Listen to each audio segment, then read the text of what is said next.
Hey everybody, it's Master Gallengeist here, bringing you my review for Fantastic Four issue 21, 2022.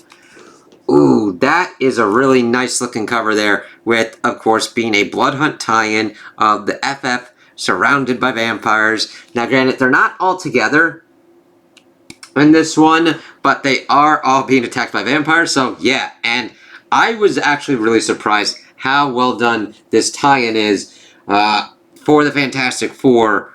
It just slots very seamlessly into what Ryan North has been doing with this series, and I actually can't wait to see how this kind of shakes out. This doesn't really interrupt the Fantastic Four all that much, in my opinion, with this. I'm like, alright, let's see how this goes on. So, we start off in Arizona, and we pretty much see that Reed and Alicia are going to pretty much check out this kind of art exhibit. You got everything you need, Sweet Pea? It's just a day trip to New York and the Museum of Modern Art, babe. We'll be fine. Never thought you was much of a patron of the arts, Reed. I'm not, but it's good to stretch my horizons every now and then. I need supplies from the Baxter Building, too, which he's interested in the artwork. The translation process, yes. The reproductions of famous paintings made to touch, yeah, so blind people can appreciate them too. Plus new 3D paintings by blind artists. There's a ton of exciting work happening at the intersection of sculpture and visual art. That's actually really fucking cool. I mean, that is just awesome. Neat. Never saw you as much of a museum guy, Reed. Ben said the same thing, which suggests I have work to do. We'll tell you all about it tonight. Don't be late. I'm making great-great-grandma Grimm's world-famous hoagies for dinner. Wouldn't miss it, babe. Love you, kiss you, and see you soon. It's like, I was like, oh, I really like how expanded the FF family has been, because it's like, ooh, Reed and Alicia, that's a very interesting pairing, and this just makes logical sense. So we then see her touching the Mona Lisa and kind of like really getting into this. I'd seen the Mona Lisa before I lost my sight, of course, but I was just a girl then. I never studied her. There's no eyebrows, Reed, no eyelashes, and I get what people say about her smile. She's beautiful, and she's crying from the kind of beauty of it. One recalls a paper in Science, I believe, in volume 290, number 5495, that argues her smile is largely rendered in low spatial frequency ranges, which makes it more apparent in peripheral vision than when under direct observation. Heh, one does he? I apologize, Alicia. I can understand art, its intent, its purpose, but I don't feel it. I just stood in front of a great work of art, and you just stood in front of a great work of art and were moved to tears. I've never experienced that. No artwork has provoked any sort of emotional reaction in me that even approaches that. It's like, that definitely makes sense for Reed, but that makes me sad and feel pity for that, because I'm reading this art stuff and it makes me feel that that's why I do these reviews. To understand how I feel about these things. It's like, wow. Oh, that's fine. The vast majority of popular culture disagrees with you, Alicia. Yeah, well, screw 'em. Art's intuitive, not deliberative. It's the start of a conversation, and you bring the other half. I agree with her there. It's like, not every work of art needs to do that, but not even thinking of, like, one piece that even gives you kind of one. That's, wow. But then again, you haven't found the right one then, probably. And yet the consensus is in my way. And yet the consensus is my way is worse. Emotional reactions are seen as a sign of being artistic, creative. Read, for crying out loud, you're not broken just because you never cried in front of a painting. Listen to an Asher winning sculpture when she promises you you're fine. But if you want to experience artwork more emotionally, you always can. Let it remind you of things, places, feelings. Use it as a prompt for association. Let your mind wander and find emotional connections between what you're thinking of and what you're seeing. That sounds non-deterministic. Heh. That's because it is. It's a surprise, like people are surprised. It's magic. Well, I'm much less comfortable with magic than I am with predictable outputs from reliable inputs. But you know what? I'll give it a try next time The thing is, I'm kind of with Reed there. I'm usually more comfortable with predictable outputs from reliable inputs as well, but I still like the kind of weird, crazy shit that can happen. That's strange. The sun's gone, Alicia. Everything's in darkness. Yeah, I feel it. Sun and cloud cover? No. It's like, now we're getting into Blood Hunt. It's like, oh shit. To curse the darkness. No, I think it's worse than that. And then we get this 2-page of seeing the vampires coming at him as everything's going nuts. I'm like, fuck yeah, that nutty there. There are people running out of the darkness, and they're biting other people. Like zombies? No, they're not tearing flesh. It's more like they're drinking blood. Vampires. Of course, it's like... It's good to first go of like, are we dealing with zombies? It's like, oh, vampires. Ah, shit, fuck. Vampires are mythical creatures, Alicia. They don't... Yeah, and you've teamed up with Ghost Rider and still say ghosts aren't real. If it walks like a vampire and bites like a vampire, fair. In any case, my flexible skin can't be pierced by bites, and if that can protect me, then it can protect you as well. As he then uses himself to pretty much shield Alicia, which is pretty awesome. And I'm like, yeah, if they're going under the observational rules, try to use those rules as like a basis, and then kind of work from there. Appreciate it, but you gotta save the others too. I assure you, Alicia, I'm working on it. As he then starts like bashing out and lashing out at the other vampires to kind of stop him. But there are an unexpectedly high number of assailants. Wow, crazy idea, but how big can you stretch? It depends on the depth of my flesh and the complexity of the shape, the internal supports I need to maintain, and of course it comes with the risks that rise in proportion with... What if you had a framework though, like say a museum? And I love Alicia's thinking of like, okay, if you can cover the museum, we can pretty much start saving more people. And so, I only wish we could have saved more. Come on, Reed, you did what you could. I'm like, yep. And because of that, we've saved dozens who would have otherwise been bitten by the vampires. By individuals exhibiting vampire-like qualities, yes, and whose bites also seem to produce beings with identical vampire-like qualities. The power appears to be out, at least in this area. This is madness. An attack of this scale and so sudden, it's impossible. So nothing you haven't dealt with before, then. Correct, Alicia. And I do like how the paneling is done, and how kind of different it is. It's like a kind of like stacking kind of effect. And then we also get the same kind of over here. I appreciate it, Alicia. You keeping my spirits up. Right now, we're at an impasse. The city is overrun with, we'll call them vampires as a convenient shorthand. And with cell service down, we can't even confirm that people outside the museum still exist. Yeah, true. On one hand, New York has historically attracted an anomalous and statistically significant share of events like this. Very fucking true. But on the other hand, we have no data. What's happening here could be happening worldwide, and if it is, then how are our families doing? It's like, yeah, he's extrapolating out to see what the fuck's going on. So we check in over in Arizona. We ain't doing so hot, kids. Stay behind me, yeah? At least we know vampires really can't stand the sun, but that sunlight's getting smaller soon. Thanks, Johnny. I noticed, as we see that she's pretty much been utilizing her powers to create a kind of sun zone that the vampires can't get in, which is actually pretty smart. But we see that that's not really a good kind of use of her powers because the Dark Force is fighting. Those clouds have to be Dark Force energy. They're fighting me. It's taking all I have to make a small section transparent enough to let light through. I'm not gaining any ground, so she's pretty much making it transparent, which I understand how that would be like a very hard thing to kind of keep going on with the Dark Force kind of fighting against her. So we're alone, surrounded by vampires, and losing what little sunlight we have left. And I don't think I can hold the Dark Force off for much longer. Are we gonna die, Daddy? No, Nikki, we ain't dying or undying or anything. If we lose the sun, Susie can always make a force field around us. Very true. And I promise you this part, Reed will think of something. He always does. Very true, Brad. That level of faith that he's got in his friend Reed, that's great. It also kind of reminds me of stuff that's been going on in One Piece, so that's always good to have. Getting closer, I'm losing the light. Reed will think of something as we see it shrinking and the vampires getting more around the bubble. And then we get to the main... Oh God, I love the kind of changing of the paneling layouts. I love when the experiments work. In this case, it works for this book. Now granted, I did have an issue of kind of following it. So you kind of go around this way and then kind of go around kind of bendy style. There have to be other survivors in this city. Agreed, but now you always have to watch out because sometimes paneling layout shifts without understanding how it's going, kind of mucks with people, so I can get that. Agreed, but even if I ignore my usual safety thresholds, there's still only so far I can stretch with most of my body left here. Plus the number of attempted bites on my flesh is increasing. There's only some way others could search without getting bit. And she's thinking, well, there may be something.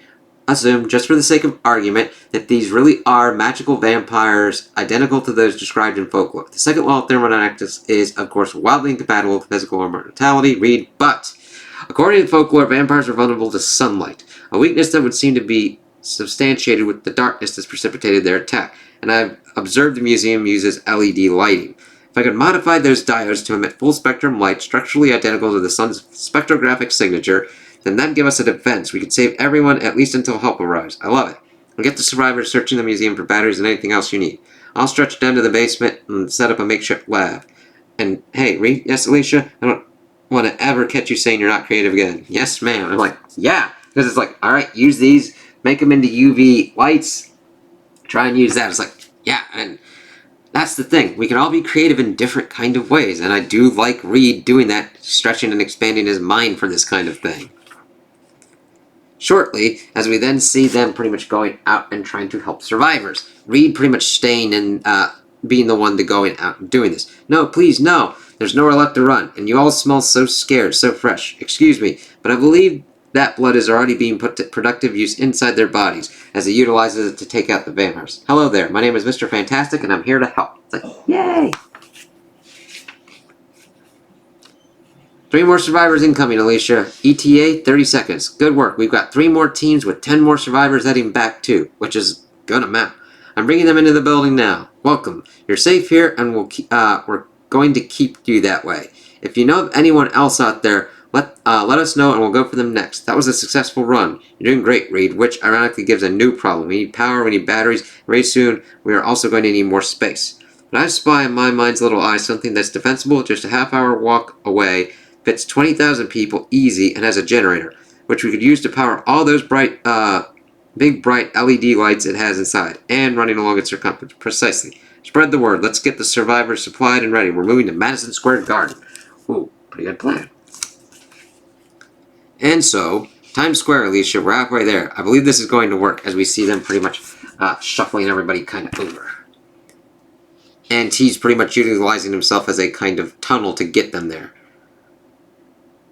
Told you it would. How are you holding up? Suffice it to say, I'm glad I don't have to stretch quite so far shortly. But even so, the stadium is just a band-aid. We still need a cure. A cure for a magical curse that lets you be dead, but also alive, but also gross, but also some people find you really sexy anyway. You want to solve vampirism. Yeah. Interesting way to put it, Alicia. Yes, we have artificial sunlight, obviously, but there's only a cure for vampires in the sense that a gun is a cure for cancer. Yes. I believe we could save the newly infected, help them recover. I can fix what I can understand, but a magical blood curse, it doesn't make sense. I can't understand it because it doesn't fit in with the rest of my knowledge. Yeah, and that's why you have people like Doctor Strange, because they have a system that they can deal with that kind of stuff. Everything I know says it's impossible. How can one bite possibly accomplish what it does and so quickly? What are the rules that we need to operate under? And that's it. You just have to find the rules. Well then, I have some good news, Mr. Fantastic. You already know the rules. They're the same as they always were. Do good, save everyone, and make sure you leave the universe a brighter place than you found it. I agree with that, Alicia. So then we see them pretty much setting up Madison Square Garden, which is actually pretty cool. I've got both the exterior and interior lights modified, and the generator's running, but the system's still offline. Of course, the wires must lead to a control room in the suspension roof utility space. Can you reach them? I believe so. A quick stretch up, with some pain. I'm already well past what I'd normally consider my limits here, and all we need to do is flip a switch. Alicia Masters Grimm, I believe we have ourselves a fortress of light. Then we see it spin on, and that's really kind of cool. I love that there. So we get to that night. Reed, are you awake? I am. It's remarkable. The unprecedented stretching today was such that my usual form feels like a panacea, but I'm still having trouble falling asleep. Same. But this is the first chance I've really had to think since this whole process started. To process all that's happened. If it was just New York that was attacked, we'd have heard something by now. There'd be rescue. My thoughts have been evolving along similar lines. Given the atmospheric change of this may be worldwide. Reed, do you think our children are dead? Ben will be fine. Nobody's biting through his skin. And Sue has her force fields. And Johnny has his fire. But our kids are just kids. They're just, as she starts crying and just worrying about what's going on. It's like, I understand, Alicia. They're just kids and they haven't done anything. And we just got them back and and then Reed kind of comforts her in his own Reed way, which really works very well. And Reed would do it in this kind of way to me, and it just fits. And if that doesn't fit for you, I totally get it. I know, Alicia. I don't know, Alicia. That's my honest answer. I calculate a 47.5% chance they're fine, and a 47.5% chance they're not. But I also calculate a 100% chance that Ben, Sue, and Johnny are moving heaven and earth to protect them. Damn straight. I know, I know. Thank you, Reed, for reminding me. It means a lot. You're welcome. What's that last 5% chance for? A situation wherein Johnny becomes vampirized through inattention. Evil vampire Johnny, realizing that the flames, that flaming on would burn off his infection, and so the others try to find various ways to trick him into flaming on. I almost kind of want to see that going down. It's like, oh god.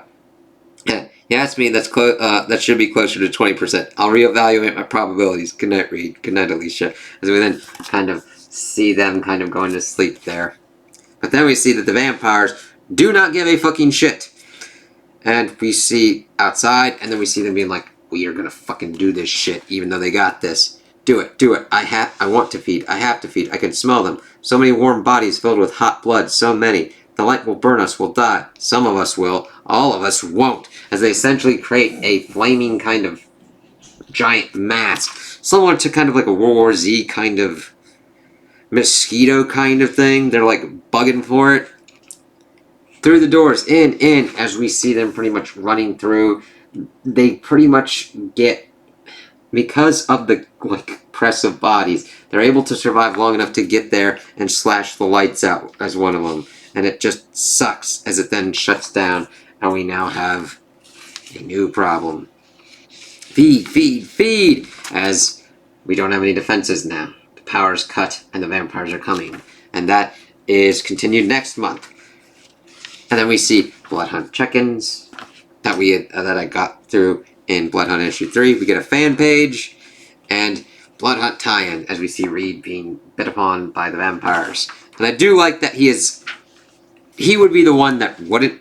I mean, granted, the rest of the FF have their natural defenses as well, but I liked his utilization in here. Him and Alicia teaming together, trying to figure out how to do this. Reed literally stretching himself physically and mentally to kind of deal with this scenario and understand how to get out of this situation. However, they have now been thrown back as the vampires have taken away their one weapon of the UV lights. We'll have to see how this kind of works and shakes out.